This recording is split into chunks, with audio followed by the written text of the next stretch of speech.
here, so we're a little bit ahead of time, but that's not a problem, is it? I hope you're all doing really, really well on this sort of build up to the holiday. Can't wait for Christmas this year. I know this year will go down as one we will never ever forget, right? 2020. But next year, 2021, there's light at the end of the tunnel. We're making progress. We will hopefully, this time next year, be fully defeated this pandemic, this COVID-19, if not before that. But what we're doing anyway on the build up to the holiday season is everybody is crazy, crazy busy. So I just said last week, let's just reel in the year. Let's reel in the think tank and let's just select. We've had wonderful, wonderful people on the think tank, wonderful givers sharing their inspiration, their experiences and everything else. We said, let's just look at some of the interviews Mary did. And, you know, Mary is an amazing person, future president of PPA, incoming president for next year. So, and she has a heart as big as this and bigger. And we all love Mary to death. And Mary has had some wonderful speakers on. So tonight I'm going to play last week with Jeff, this week with Steve. So I'm going to do a replay of Mary interviewing Steve Saporito. And I have my notebook. I hope you have yours too. And the idea is this will be full by the end of this week. And certainly if Jeff is anything to go by last week, to get pages and pages of note, even watch them for the second time. So let's get started. And let's go over to here. And, oh, let's do that again. Let's share here. Share computer sound. I wanted to make sure. Can you imagine if I was broadcasting and you guys couldn't hear? So we're waiting for you. We're about 30 seconds ahead of time, but that's all right. Steve has us woken up really, really early. No. He's woken up really, really early. It's really, really late here. So I think it's 5 p.m. with you, Mary, right? 5 p.m. for me. It's 7 a.m. for Steve. Yes. 7 a.m. And it's 10 p.m. for me. So I guess we're truly global, eh? We're at all different levels of intoxication, is what we're saying. No? Okay. No. Is it too early for you to be drinking, Steve, or have you had a little tipple to start the day? Well, is it water or is it vodka? That's the question. That's the question. You're not going to tell us, though, are you? We're just going to see how this interview goes, and we'll know maybe by the end. As we deteriorate. I love it. I love it. That's so, awesome. Mary, have you had a wee tipple yet, or? No, I actually haven't. I was on another webinar, and I was talking profit first, Ronan. So, you know, okay. I barely can do that completely sober. So I thought, you know, I better not. And plus, I'll be honest, I was a little nervous about this interview. I was like, oh my gosh. You know, so I was not as nervous as me. I'm the one under the microscope here.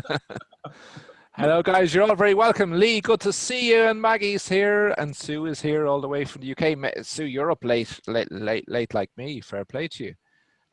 Who else is here? Alicia is here. Alicia, you're well. Cold, good to see you all the way from Texas. Seraphine's here. Yeah. Who else? Carol is here. They're still all coming in, so that's why I haven't started yet or handed over yet. So, Steve, can you sing a song? Have you got a voice, or do you do a dance, or what's your party? I can do a dance. I'm a bit of a salsa dancer. Okay. Hey. I love me a little bit of salsa, so don't even start there. You won't get me back on the panel. Okay, you'll just spend the night dancing or the morning. And for the sales course, I teach a rumba. Okay. So during the sales course, I teach people how to rumba because I think it's important in a sale to be able to move. Aloha, Aubrey, all the way from Hawaii. It's a whole different time there. Oh my, there's my. Wow. Oh, Cindy, what time is it in Hawaii? Cindy, I didn't get it cut. It's just I'm trying to hide it. I like my hair has gotten. Somebody's commenting about my hair that it looks like it's cut. It's just I'm trying to hide it all. It's so much hair. But yeah, Aubrey Horde from Hawaii. I don't know what time it is there. It's 5 hour difference from me, so. I don't know, Aubrey. What time is it in Hawaii? Aloha. It's 1 p.m. 11 a.m. 11 a.m. 11 a.m. Yeah. For play to you. St. Louis. Hello, Abby. And Seshu's from Connecticut, so he's on your time zone, right? Is that Connecticut the same as your time Connecticut zone? Is, yeah, that's Eastern. Yep. So it's 5 p.m. It's Well, beginning there's of one happy big hour for them. advantage. There's one big advantage of wearing a cap. I can hide my hair Yes. in there, you know? I've done the same. I've hidden it in my scalp. It's there, but it's... Yeah. Right, guys, you're very, very welcome. It's a true honor to have Steve and Mary here again, and they're going to talk all things marketing. So I'm going to disappear now and hand over to the experts, and I'll pop in at the end and just try and sum up the conversation if I can. That'd Thanks be a million, great. Steve. Appreciate you being Thank here. you. Thank you, Mary, for running these. Love Yeah. you both. Thank you. Thank you, Ronan. Oh my gosh. And thank you, Steve, for, I know you've probably been up and had a full day's work practically already. You just are that man that never sleeps. I think I don't sleep, but this man like never sleeps. He taught an amazing workshop. As you guys know, we're all at home, right? And Steve's definitely home in Australia where he's used to jet setting all over and teaching, and he taught this amazing workshop online. I unfortunately didn't get to be a part of it, but my business partner Jamie was in all of it and loved it. I know our great friend Allison Tyler Jones, who told me all about it, loved it. As a matter of fact, she said she was going to be here today. She may be in there somewhere, but yeah, he was up at all different hours. Like, I don't know when you ever slept for 3 weeks straight. Like, I don't even know what you did. Started at midnight, went to bed about 9 a.m. almost Yes. for 3 weeks. It was, went to bed at 9 a.m. because you were teaching in the middle of the night there and doing an amazing job. So welcome everybody. And let's just go right to town here. I'm so excited. I know that Steve speaks in a lot of places, but you spoke this year at Imaging USA, right? I know a lot of people got to know you there, and I'll do this because he's probably too kind and will not. Steve has, where can they check out your website name is? Steve Saporito Education. Steve Saporito Education.com, right? Yes. Check that out. And he does coaching all over the world. An accomplished studio owner, 15 years, right? You were in the owning studios, operating in studios, and has been coaching and real deal here. And if anybody's ever met me in their entire life, I'm not a big fan of the not real deal. So I appreciate new, innovative, and authentic coaching. And I found that with Steve just actually the first time I saw him a little bit in imaging, but then, talking to him just could not get over just one conversation. And I had pages and pages of notes. So, Steve, tell us a little bit about kind of your background, where, give us a little glimpse. Well, I am a chartered accountant. So I became an accountant because I always wanted to own my own business. And I thought that if I had that accounting background, that would lay a great foundation for any business. And one of my clients approached me once to run a feasibility study on opening a photographic studio in a shopping mall. And the figures came out great. He opened up, was hugely successful, but not hugely sensible. So there's a very big difference between making money and keeping money, and making money and being honest enough so the government doesn't come in and do things to you. So there was an opportunity to purchase that business, the franchise. It was part of a franchise, and the franchisor contacted me and asked if I had any clients that would be interested in purchasing it. And I thought, well, I love photography. Let's give it a go. And I walked in, knew nothing. I really didn't know how much I didn't know until I started this business. Now, would you agree that most business owners figure that out pretty quickly? They didn't know what they didn't know. Oh my God. It was insane. And I bought a business, and there was a fridge full of films, because back in those days we were film, and I had no idea what to do with them. So I had to learn pretty quick. So that studio, I grew to $1 million plus studio. Took me 10 years to figure it out. I pretty much just covered my costs for 10 years. And then when I figured it out, it just skyrocketed. So that back then, and I've been coaching now for 14 years. So it's been 14 years since then. I then opened up a second studio. That one didn't do as well. We did about maybe $85,000, $90,000 a month out of that one. And then we had I opened up a overflow studio because my main studio was booked out, and we couldn't put any more clients in. So my third studio was an overflow studio. Mm-hmm. And that we probably did about $60,000 to $70,000 a month out of that one. So overall, we're about 2.5 to 3 million. But that was, 3 14 business, 3 years ago. studios. And now all I do is coach. So since I've been coaching, I've built, taking people who are working out of the boot of their car, trunk of their car, and, creating some incredible businesses just, from startup. So I think my biggest client is turning over 17 million. We started from zero. Yeah. And it's possible for people working from home to do an easy $30,000-$40,000 a month. So Legally. legally. I know it's possible. No, I'm just kidding. I don't know. I don't know. Wait a minute. Listen. So you say that, and I mean, you're not throwing these numbers out. And I realized this very quickly because we've all been in that situation where we've talked to somebody and they start throwing numbers out and then you start adding them together and you're like, well, that didn't make sense at all. But when Steve talks about them in such a nonchalant way, it's because you not only lived it, but you believe in it. Like it just does. It seems incredibly normal to you that those numbers are incredibly achievable. I realized that from day one talking to you. I was like, oh wow, he really means it. Like it's not. Yeah. It is normal. Yeah.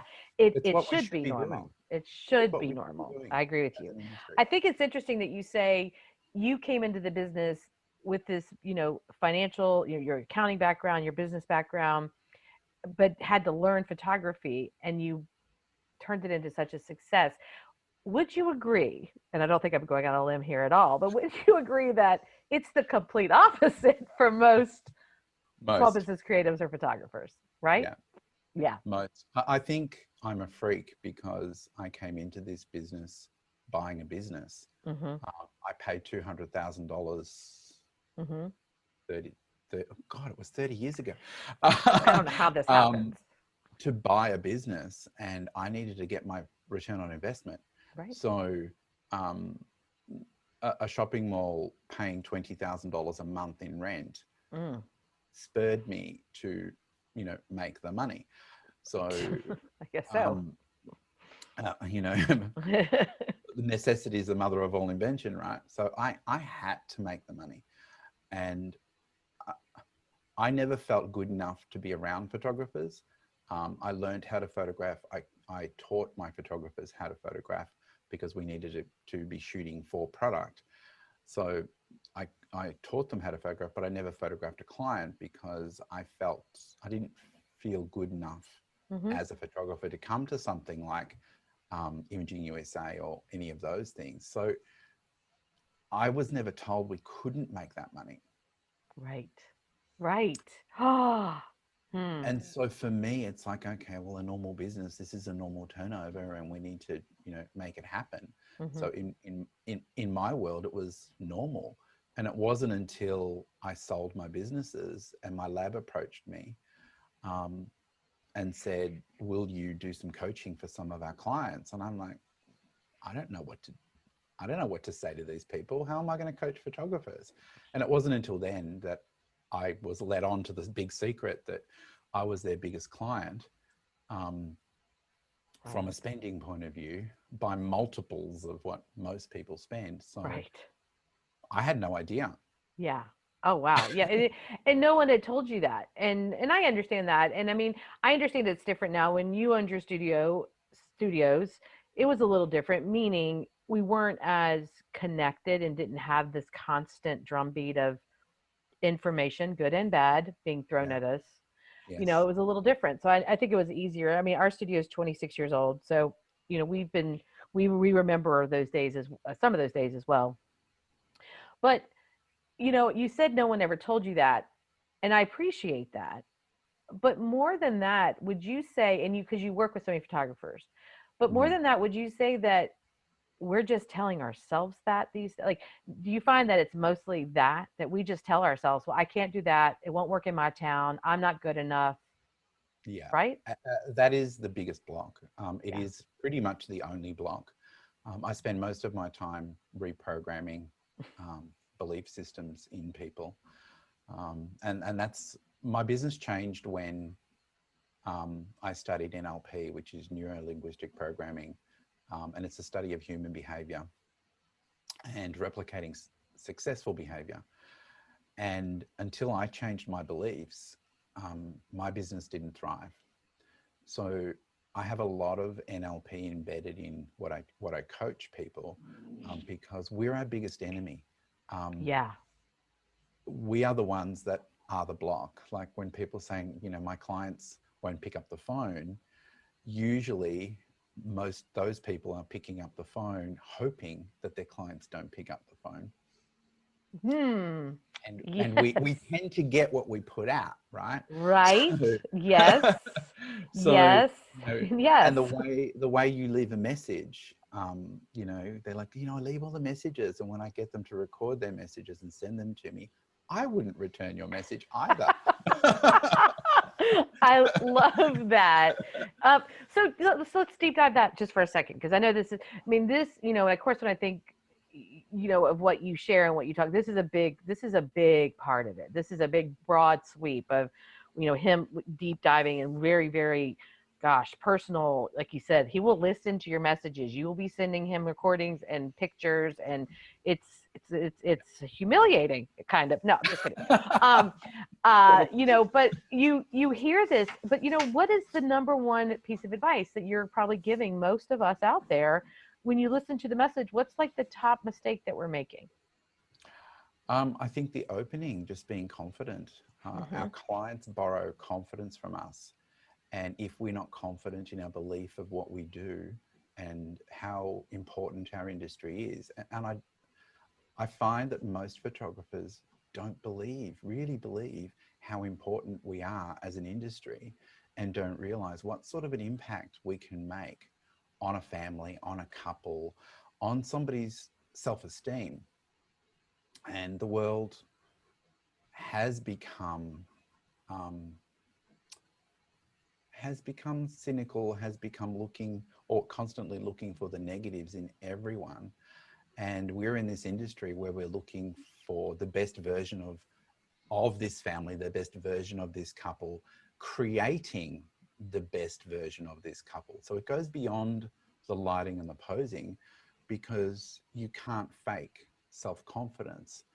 So preparing the client before a shoot to feel confident, to go through a discovery process where they're discovering what's awesome about each other, making people play again and going out of their way for each other again before we photograph them, not for the camera, for their relationship. When we photograph people peaking in this state of mind, we begin to photograph what matters to a client. And when we do that, I think that's the missing ingredient. A lot of people are worried about how a photograph looks, and it's got to look amazing, but that third dimension is missing, the soul, the heart of that person, because most people have lost their soul. They're going through life, stepping through the motions, and until, as an industry, we say, hey, what is it about this person that you love? And for some of these couples, it's the very first time they've heard why. Is anybody else crying a little bit?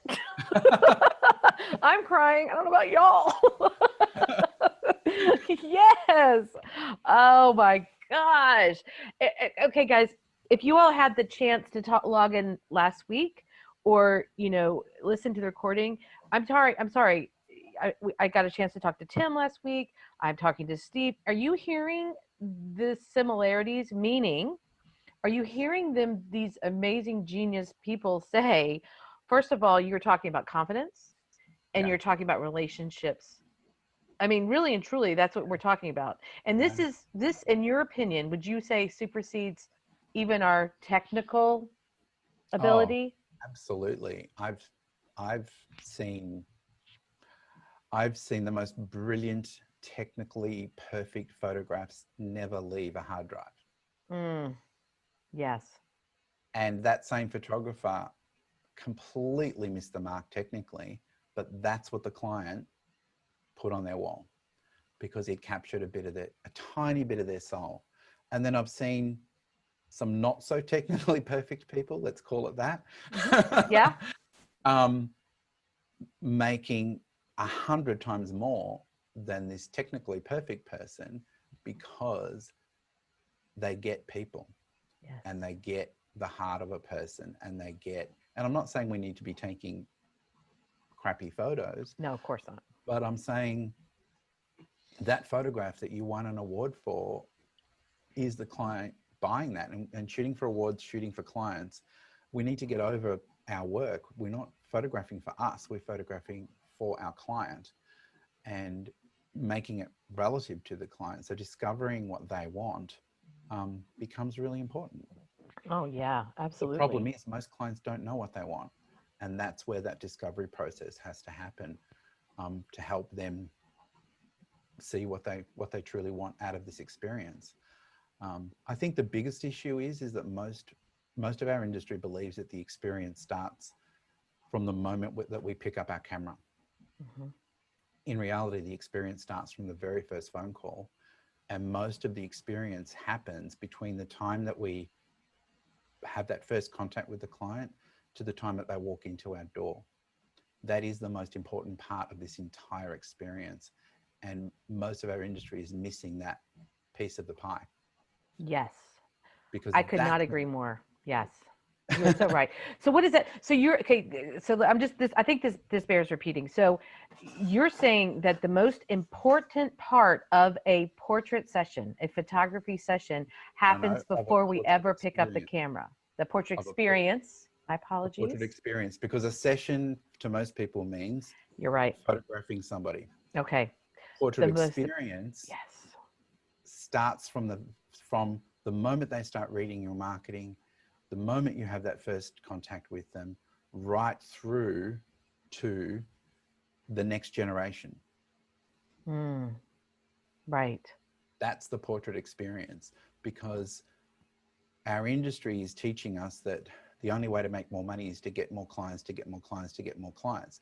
In reality, it's far easier to keep a client and to serve that client multiple times, and to get your clients to use you more often, to give them the reason to come back to you, than constantly be mining for new work, new clients, educating them again, preparing them again. All of that work that it takes to bring on board a client and educate a client, we're replicating over and over and over again, whereas we're ignoring all the really easy stuff when it comes to marketing to get that client to come back again. Because you're saying, and I call it refining, not mining, just refining the existing, not mining for those new. Yeah. Because the energy that we spend and actually it's more expensive when you say dollars, even just talking about money, it's more expensive to get new clients than it is to keep and take care of them. Yeah. Absolutely. Because it takes time to educate them. Yeah. It takes time to filter the good from the bad. You're spending money on advertising when we're ignoring what's available to us. So I tend to sort of put it like this. We tend to be, if we were farmers, we'd be constantly looking for a new field to plow. And if a photographer was a farmer, they would be plowing each inch of that field by hand because we want it to look perfect. And then we would be planting every seed by hand and watering that seed and waiting for that crop to grow. But in the meantime, we're looking for our next plot of land to plow. And then we get our plow out and we're plowing and we run back and we water the seeds by hand and we're getting the next one going, but we never harvest. Like we never go back and harvest. We wait for the wind to blow us some of that seed or some of that crop, but we're too busy looking for the next one. Right. And we're too busy plowing and doing all the hard work in plowing and planting and watering that we never come back and harvest our crop. Like wedding photographers, it's so prevalent in wedding photography. There's so much that people could be harvesting out of a wedding and we just forget about it because we're too Yes. busy for the next client and the next field to plow. And we do all the work, but we take a minimal reward. And the clients that spend the most seem to be the ones that refer the most clients to us. Right. The ones that happily spend, the ones that are spending because they want to spend and spend the most, they're the ones that send us more and more referrals. And I think as an industry, we tend to believe that the more they spend, the more we've burnt them. It's not the case if we do it properly. What does properly look like, though? What does that mean? It means that you're creating something that matters to a client. It means that we've listened to them, and it means that we've made a difference. And it means that we've taken somebody who didn't believe in themselves, didn't feel loved, didn't feel seen, and allowed them permission to feel loved and maybe for the first time heard their why. We've given them permission again to play with their children, because there's a lot of guilt in taking time away from work. I've interviewed a lot of my clients, and the stories we're hearing is that, you've saved our marriage. And I've interviewed, 10-year-olds and 12-year-olds, and, they're talking about the fact that now they look forward to weekends because mum and dad spend more time with us. And when we walk into our family room and see our family photo, we don't feel like we're coming into an empty house anymore. This is how important we are.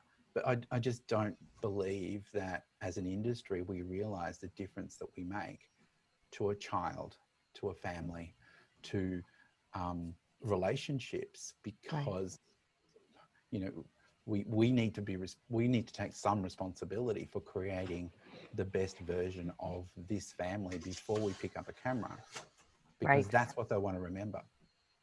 So when we photograph something that matters to somebody, that real connection, when a couple have started to go out of their way for each other again, and we photograph them in that time period, who wouldn't want to surround themselves with that? Right. I love that. I love, okay. I just want you to know. I add one more thing before I forget. Please. Yeah. One more thing. We have to stop selling our work. It's not our work. We need to stop selling a canvas or an acrylic or a piece of wall art. What we're selling is, every day when Jessica opens her eyes, she can feel that confidence that she truly has. So if that's what this client is looking for her child to feel confident, and she's described to you a time when she absolutely feels confident, what we're selling is that child's confidence, and to surround that child and remind them every day how unique they are, how special they are. And when we're selling and we're helping people see their children's unique abilities, and they just want to surround their child with that. So imagine that child's future if they woke up every day being reminded of that unique quality that they have. What does their future look like? Right. And this is what our industry really is capable of doing, in reshaping the future for people's children, re-establishing relationships, helping people go out of their way for each other again as a couple, and going back to that time when they just wanted to know everything about that person, and rediscovering them. Like we forget, as a wedding, I was at Imaging, and I was speaking to some of the models, and there was a couple that were couples, and the groom was in tears within 30 seconds of me talking to him, because everyone's photographing the bride and the groom was left in the corner. So I started talking to him, and I asked him, what is it about this woman that you love? And he goes, when I got married, the day I got married, I thought I was in love with her. But a year later, because it was their anniversary, he goes, I love her.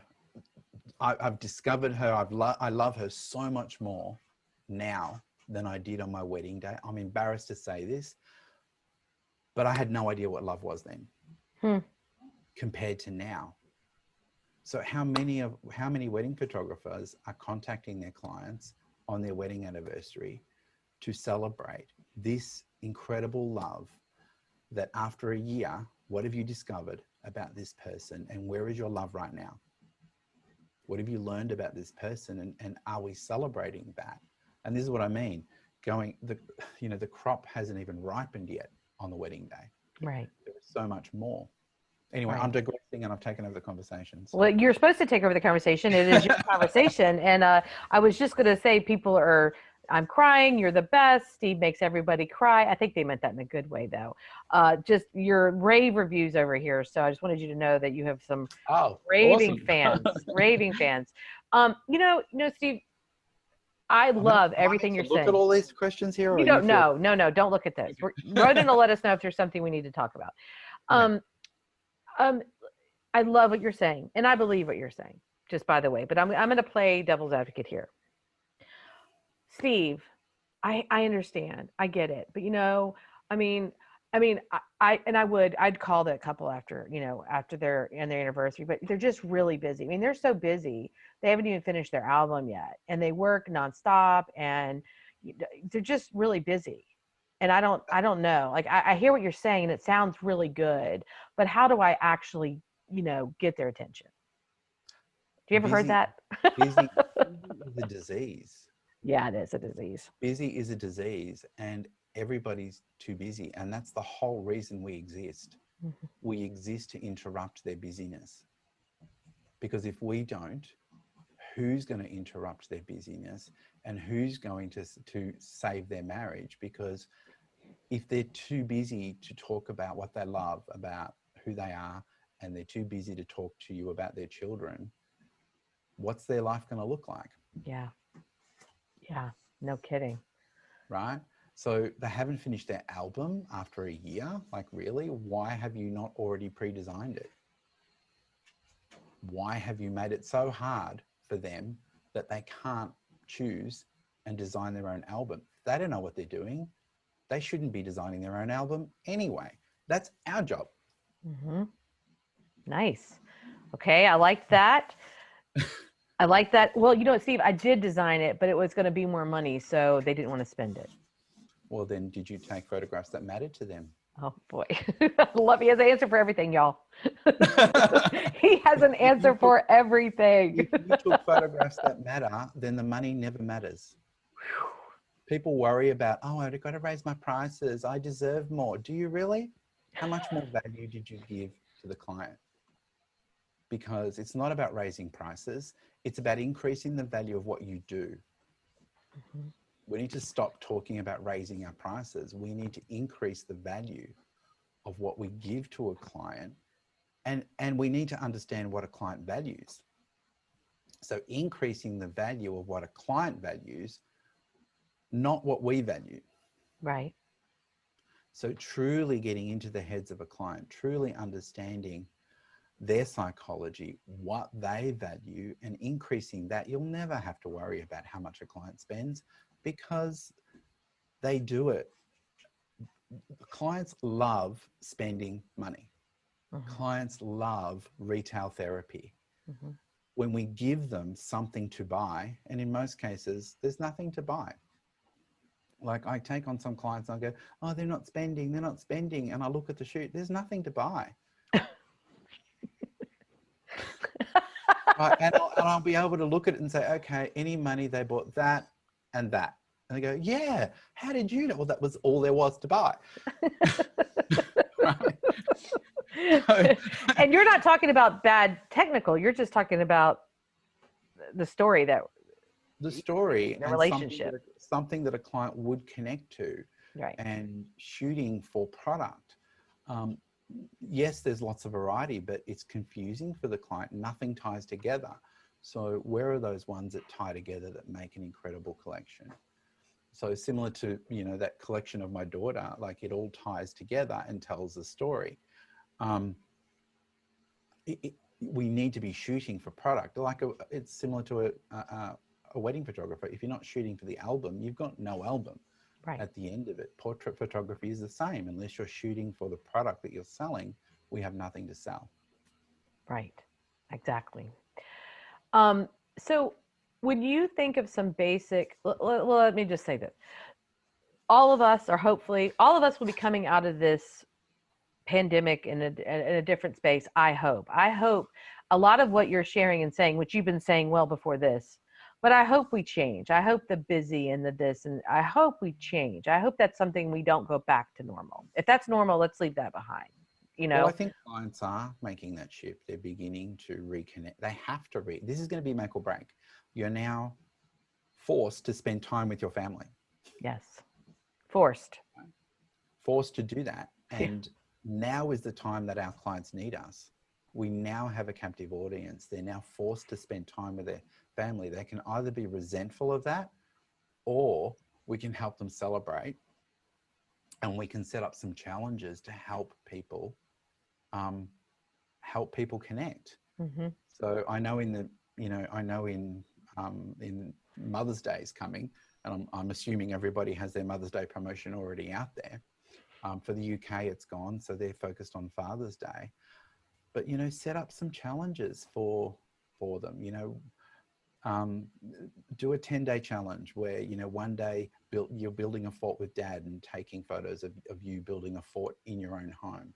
Have a family picnic day, whether that's in the lounge room or in the backyard or on the deck, wherever that is. Set up challenges that bring families together and subliminally get them appreciating Dad or appreciating Mum. And what about a spa day for Mum?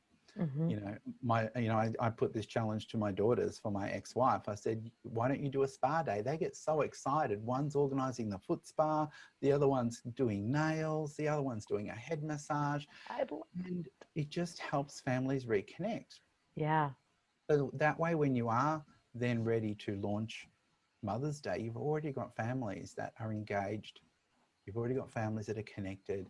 You've already got families that are loving on each other. Why wouldn't they want to celebrate who this person is? Because you've shown them how important they are and you've made them feel special.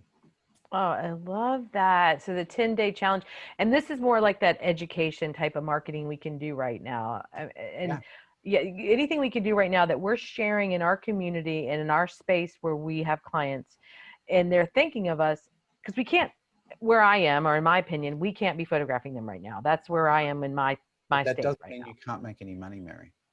Well, that's another great point. That's another great point. And what can we do right now and make money then? Well, Mother's Day is coming. Right.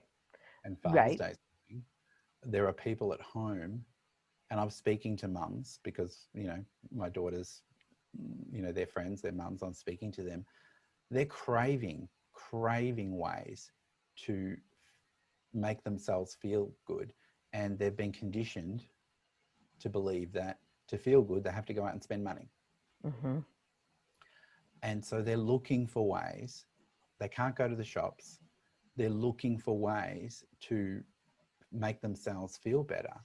Why would you not, now that we have a captive audience, they can't go on holidays, which is our biggest competition to our industry. Yep. The holiday industry is our biggest competition, not the photographer next door. Right. Did y'all hear that? Our biggest competitor is our vacation money. We all still have our vacation money because we couldn't go on vacation this year. Yeah. Well, everybody goes, oh, in my town, nobody spends money and my clients are poor. Can they afford to go on a holiday? Oh my God, they're on holidays all the time. That's our biggest competitor. They have money. Took care of that one. Sorry. Oh my God, they're always on holidays. Well, they can afford it. So I'm lost now. What was I saying? No, that they want to spend and they have the money. Oh yeah. So, they want to spend, and have you created something for them to buy? Mm. So, they could be spending, they could buy a $200 gift certificate from you, an $800 one, a $1,500 one, a $2,000 gift certificate from you. Right. Who knows? And that certificate that they then buy, they can then use in the future for when you are open. But right now they need to feel good. Right now they need something that they have done for themselves, and they're craving for this. They're craving to feel recognized. They're craving to have something to look forward to. Yes, I agree. Could not And agree we more. can give them that. We can give them something to look forward to, and we're supporting our business because they have a need to spend, and we need to be able to pay our bills and pay our staff and do all those things. Mother's Day is a huge one. It tends to be that one where people buy last minute. They don't tend to pre-buy like Christmas, and they tend to be a last minute spender. So you haven't missed the boat yet. There's only a couple of weeks left, I think, in the UK and the US for that. So, but all that warming them up and getting them loving on each other as a mum, needs to be done. Yes. So that's how we can make money, because we're selling our gift certificates. I think that a lot of people stop booking people because they can't schedule them. There's a very big difference between a booking and scheduling a shoot. People can commit to purchasing a booking from you. And if we do it right and we excite them about what we're doing for them, and they're visualizing this incredible piece of artwork that's going to make them feel like a real family, lots of people are prepaying for that piece of artwork because we've done the booking call correctly and we've excited them to the point that they just want to buy it now. Yeah. They have the money now. They want to put it aside, so they give it to us to mine for them until they come in to buy it. And they know that they can't come in. They understand that you can't photograph yet. There's no expectation that you're going to photograph them now, but that booking is secure. That booking is excited about coming in. Some of my students have over 100 bookings waiting when those doors open, waiting to be scheduled. Right. And that's where you want to be. You want to have that cash flow now. Cash flow is king. Cash flow now, and you've set yourself up for future cash flow. Now, money spent is money forgotten. So when those people come in, they're going to spend. It's not going to affect how much they're going to spend on the day. Right. Oh, no, it won't. You're right. They forgot about that money. That always happens. Steve, somebody asked, and I think along the lines, what you were saying, that maybe 10-day leading up, doing that scavenger hunt, that was kind of planting the seeds, and you're kind of soft selling for those gift certificates, right? That's a great way to do that education marketing leading up to treat mom to this, and but mum's already feeling like she's worth something because she's got all this attention. Yes. And I think there's another big issue there's lots of issues in our industry, but another big issue in our industry is that we believe clients are buying our work and they're buying what we are worth. Clients don't spend on what we are worth as photographers. As a person, you decide how much I am worth. Am I worth a $300 pair of shoes? If I am, then I'll buy that. Right. If I'm worth a $5,000 pair of shoes, that's what I'm spending on a pair of shoes. If I'm only feel I'm worth a $20 pair of shoes from Lowe's, that's all I'm spending. So if we focus our energy on helping people feel valuable, on mums feeling loved because we've set up these pamper days and we've given them a challenge to feel like their children care about them, if they feel heard, if their husbands have gone out of their way because we've set up a challenge to create a perfect day. If you were to create a perfect day for that woman you love, what would that look like? She opens her eyes. What's the first thing that she's waking up? What is the first thing that you prepared for her?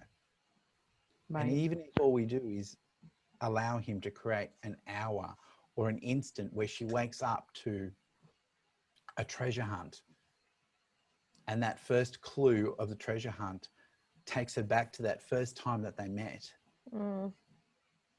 right?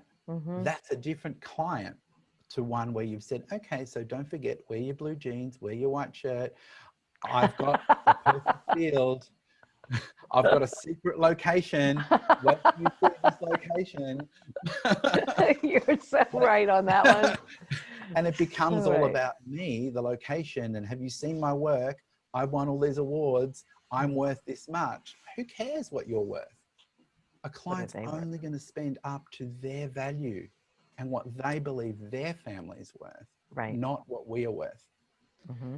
So if we focus on increasing how much they feel their family is worth, most people these days wake up, look in the mirror, and hate that person that's looking back at them and wonder what happened. So if we can help people feel valuable enough to be photographed, then they'll spend. They just will. Yeah. We don't have to sell. It just sells self. They just want it. Well, and I agree with you. I agree with you 100%. I think that that feels easier said than done to a lot of people.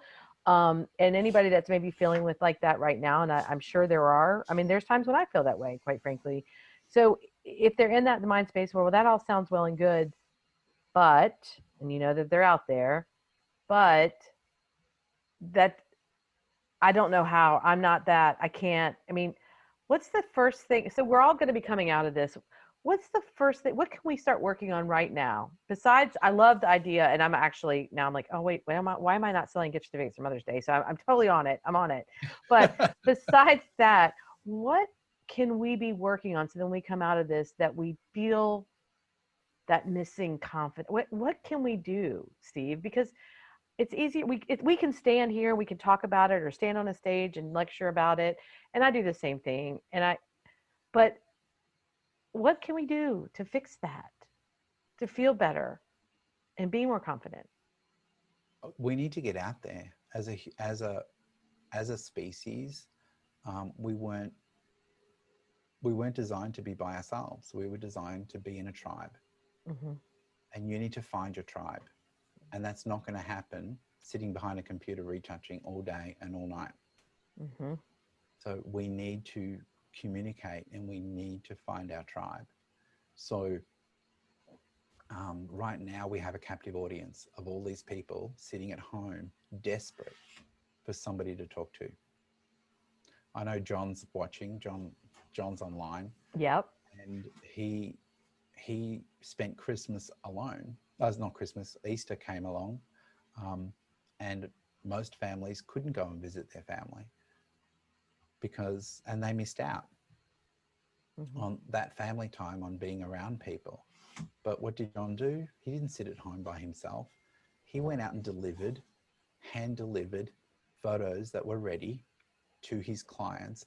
And for some of these people that were sitting alone, it was the only human contact that they've had for weeks. Right.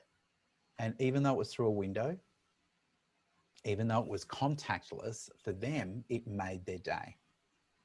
And it made him feel a lot better because he was no longer alone and he went and did something for someone else. So we need to stop, feeling sorry for ourselves. We need to get up and help other people.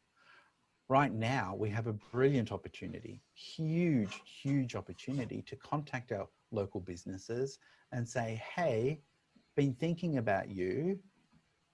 What are you doing what's your recovery strategy? How can I help you recover? And when leading up to this, so many doors were closed to us, but right now every door is open.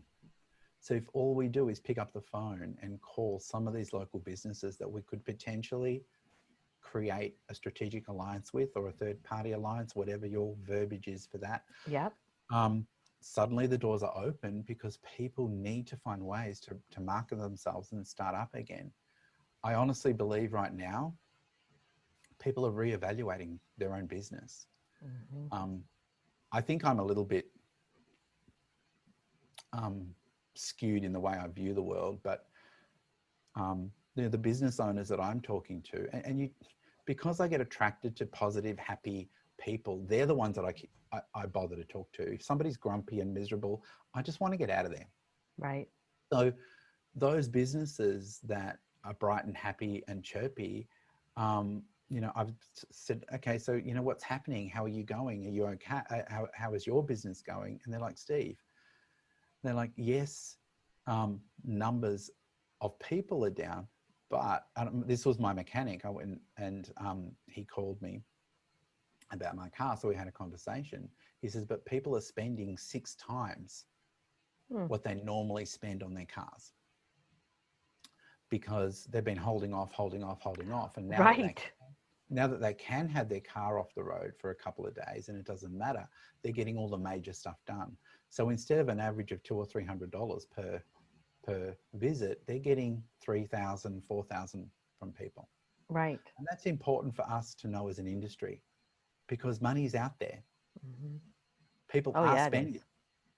Yeah, to the point where in the US, wouldn't- we have our insurance companies are sending us rebates and refunds because we're not driving, we're not using. I mean, so there's a lot of, and vacations and trips, big things have been canceled. Graduation parties, I personally can tell you that. 2 big trips. I mean, you know this. I mean, there's so much. I'm not spending $100 a week on fuel. Oh no. And I mean, I had 2 graduations and all kinds of stuff that got canceled. So all that money's just, I'm dying to spend my money. Like I was talking to my friend the other day. I was like, I just really need to do something. And I really am missing traveling, but capturing that energy and doing that. I know we're going to get tight on time, but I love the fact that you mentioned the community partnerships or the alliance. And someone did just ask a question. What example would be for photographers to work with other businesses to make it effective for us is what they ask. But I mean, maybe make it a mutually beneficial. What can we do with that kind of alliance? I didn't understand the question. Yeah. Sorry. So how do we create okay, you mentioned the community alliance, the partnership idea, right? Yes. I think their question is, what makes that beneficial for our business? It will only ever be beneficial for us if it's beneficial for them. Right. So the problem is when we go into these partnerships, we are all about what we can get out of it. It's never going to be a long-term relationship and it's never going to be a positive relationship unless you put that other business first. So a lot of businesses now, and the people that I've been speaking to are making more money now than they ever have. Because a lot of their costs, the total revenue might be down, but their profits are up because a lot of their costs have now gone. So they have more money to invest now than they ever have. And I think businesses now are re-evaluating how they're going to be doing business in the future. There's a lot of people now that I believe are going to want to keep some of this profit in their business because that's the reality of how you make a living, profit, not how much you turn over. Yes. How much money you get to keep is more important than your turnover. So, but you can't have one without the other, obviously. But for a lot of them, they want to have this safety net of keeping a lot of their business online and keeping that convenience online. Even, my daughter works for a donut store. They've always struggled. This has saved their business. They've made more money during this time than they ever have, more profit and more turnover, because they've adapted their business. Instead of just selling donuts over the counter, they're now taking orders for kids packs because parents don't have time and they're homeschooling, and they've created kids packs where people can build their own donut. So you can get the Sporky set, you can get you build the Toy Story one. And my daughter's there counting pipe cleaners and eyes, and they're spending $10 per pack, and they wake up in the morning and there's 150 to 200 orders. How can I help you as a business? How can I help you keep your business online and move your business online? When we go in to help people, then all those opportunities arise. So to answer that question you need to find out what people's biggest frustrations are. Yeah. And we have to help them solve it. For most businesses, it's about increasing their average sale, and it's about customer loyalty. So could you provide a gift certificate to their best clients to reward them for being their best client? Mhm. If there is a business that we believe ties in with our branding, ties in with our values, and this is where I think people fail, they don't look at that. Yeah, it has to be like-minded, right? It has to be a like-minded business. Your Yeah, brand is now being represented by somebody exactly. else's brand, right? Yeah, yeah. Yeah, and the So other piece of that is to help them, and this is what we do, and I completely agree, is that if we partner with a like-minded business, and that is huge, Steve is so correct on that. If we partner with that like-minded business, it has to be something beneficial. It always has to be win-win. But if their average sale right now is $200 and they want it to be $250, say, well, you can give them this gift card to our studio if they spend $250 or more. Now you've helped them raise their average sale. They're incredibly grateful. And it's just a win-win. So that's how you make those partnerships work for you. I know there's more questions than we'll ever be able to answer, guys. I'm so sorry. I'm sorry I brought on such a fantastic speaker, and I tried not to talk too much and let him just talk. But we'll let Ronan pop back over and tell me the questions that maybe I'm missing that were in the Q&A, Ronan. Hi, guys. Hi, I know, too many. I can't. I know, and my head is exploding again. I don't know. It's just I can't keep up. exploding. So Christy wants to know, how do you create a referral scheme using existing clients that doesn't devalue the experience for them? So I think a lot of photographers fear that depending on the referral scheme that they use, that their client might feel that they're being taken advantage of. I think that's what she's getting at. Do you have any referral program ideas for referring more business, like-minded business to you from your existing clients? In my process, I have a whole process, a whole course just on building alliances. And one of the rules is that you are never, ever, ever, ever, ever, ever allowed, ever, ever to bring on an alliance that has not been through your experience. So the first place we ever look to build alliances is our past clients. So as you're photographing people, you're looking for people that either own a business, a small business, or work for a small business, until they have been through an experience, until they have spent money with you, until they truly have had a transformational experience where they feel more loved, they feel heard, and they feel valued enough to spend money with you. They don't qualify as an alliance, because the last thing you need is for somebody to hand over a gift certificate and say, here you go, here's a $300 to go, but just be careful, they're going to try and sell to you. Or do you want that person to say, oh my God, I've done this, it's completely changed my life, these people saved my marriage. Do you know what? Be prepared. It's going to cost you $3,000, but by God, it's the best money you're ever going to spend. Which one do you want? Nobody can tell anybody how sweet the donut is until they've tasted it. Okay? When you have somebody delivering each gift certificate with that energy, that conviction, that confidence, that transfers over to that next client. So there are alliances that some of the people that I coach have that their average sale is over $7,000. It's consistent because that person believes in you so much, because you've given them so much, that they prepare the client and they select the people that they're going to send to you. Right. Right? And these are people that are purchasing gift certificates from you. They believe in you so much that they're spending $200 for a gift certificate to give to their best clients, because they believe in what you do so much that they're prepared to spend money on those gift certificates to give to their clients. That is never going to happen if you have not given them a transformational experience and they have invested in you. If they haven't invested in you, they're just going to send you shit. I mean, crap. just going to send you crap. rubbishy crap.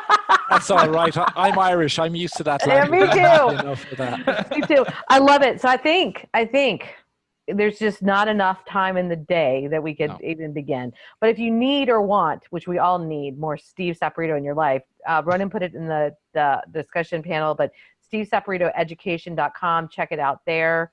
There's no way we're going to get to all the questions. I apologize. I feel like a terrible host. No, we can't. We can't. Can I just share one last thing, 30 seconds? Reach out to your businesses, your community. Reach out to those businesses. We've had a few people do this and it's been incredible, where we've done a price match.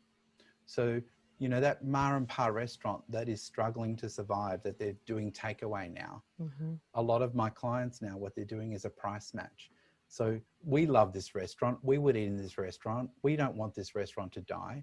And so we're going to say, hey, do you know what? I'm going to let everybody on my Facebook page know that you're still serving people and how awesome you are. How about if they take a photograph of their receipt and they send it to me, I'll price match whatever they spend with you. I will give them up to $200 worth of value in my studio. So they're now promoting you, the restaurant's promoting you, you're promoting them, their clients, you're being talked about as they're waiting for their food. They're now sending you their receipts and building up their credit towards their photos. You're building business for you so that when you do open up, you're ready to go. That then starts a conversation of, oh my God, we have people that come in and spend, you know, they spend $500 a week with us. Okay, oh my God, that's awesome. Here you go. What if I give you a to your best clients? If somebody's spending $500 a week on takeaway from a restaurant, and don't pick a rubbishy place, pick a brand that you would want to be associated with. Sorry, now I'm going to... No, that's a genius idea. I'm already doing that, Steve, and it is working brilliantly. Thank you. Right. That is genius. Okay, I'm going to summarize. Thank you so much, guys. We really appreciate you. You were amazing. The two of you, amazing. So the 5 key messages I got, Steve, and correct me if I'm wrong, and I know you will because you always do. It's true. The sale is made before you even pick up your camera. 2, you have to get people. The experience. I'm coming to that. You have to get people. So get out from behind your computer, spending time editing, and get to know people. 2, you have to figure out ways to encourage your clients to value the relationships they have and discover those relationships. Because when you do, the sale is done. There's no sale. 4, there's no selling. Exactly, it's done. By doing that. Customer loyalty, that don't forget the lifetime value of the client. So it's much easier to build relationships and continue to sell to that client over the lifetime of that client than it is to find new clients. And finally, and this is something that I talk about all the time as well, which Mary will agree with, you know, you have to value the important job our industry does. I'm always talking that, you know, our industry makes people healthier in mind, body, and spirit. And Steve elaborated so beautifully on that today when he talked about what our industry actually does for people. We are not a luxury.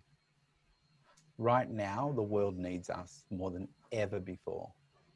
And most people need to feel valued. They need to feel again. They need to stop and appreciate what they have. We are not a luxury item. We are something that the world needs. And people want what we have to give when we listen to what they need. Well, I think we all need more Steve Saporito. So go to SteveSaporitoEducation.com. Don't miss that. I know that you have platforms and all different things. Everybody that's in them is like literally singing your praises. We need more Ronin and 3XM because you guys are phenomenal, and giving us this platform has just been it's just been amazing. You know, we feel a little isolated, but I know I can always do this and see my friends and see all these great things. So gosh, thank you guys so much. Y'all are both amazing, and I can't thank you enough. Thank you, Mary. Thank you, everybody. I was so worried. You made it so easy. You're great. You're perfect. So Love wherever y'all. you are, good morning, good afternoon, or good night. Goodbye. Cheers. Oh my gosh. Are you all still with us? Somebody is in the chat. I better answer that. But in horticultural terms, we want to nurture perennials versus parentially planting annuals. Monica, that is way above my level of intelligence but I think I agree. I agree, but my mind is still blown just listening to Steve. I hope you've enjoyed it. I hope you've enjoyed this replay. Even the second time round, same as last week with Jeff, you know, I don't know how many pages I've written. 1, 2, 3, 4, 5, 6, 7, 8, 9, about 14 pages, I would guesstimate. So stay safe, stay healthy, everybody. I hope you've enjoyed this. Check out Steve Saporito. Mary is also a wonderful inspiration and consultant to many photographers. So check out Mary Fitztaylor too. So thank you all. We're getting closer to Christmas. We'll be back on Thursday with the final one of this series before we take the holiday season and break, where we'll be gone for a couple of weeks. But we'll be back. We'll be back in January. Don't you worry. So join us on Thursday. Stay safe. Stay healthy, everybody. See you all soon. Bye for now.